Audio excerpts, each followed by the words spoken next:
So in America, the tradition is that everybody starts off broke. So don't ever say, well, I can't do this because I'm broke. Colonel Sanders was broke at the age of 65 and one of the richest men in America by the age of 75.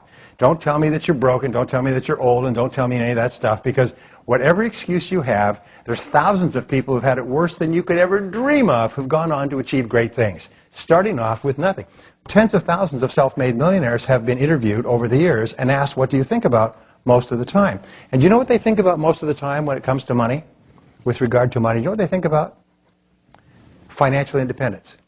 They think about financial independence. They think about reaching the point where they don't have to work anymore. And that becomes a governing thought when they're 20.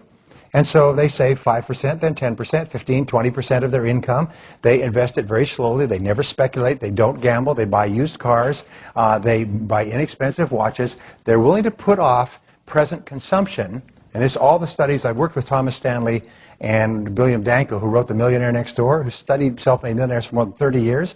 They said they're willing to eschew status is the word. In other words, they're not interested in keeping up with the Joneses. They're interested in financial independence. So they make every financial decision. They said, do we need to do this? Can we put it off? Can we delay it? Can we do it cheaper? Is there any way we could hold on to more of the money longer and keep it working?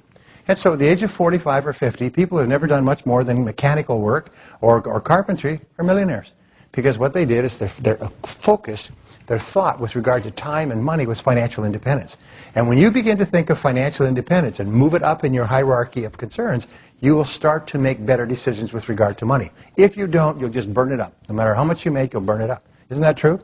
Of course. And so you need to change your thinking so you think like millionaires. If you want to become a millionaire, think like millionaires, and millionaires think about financial independence. And if you keep thinking about it, you'll start to make the decisions that will make it a reality.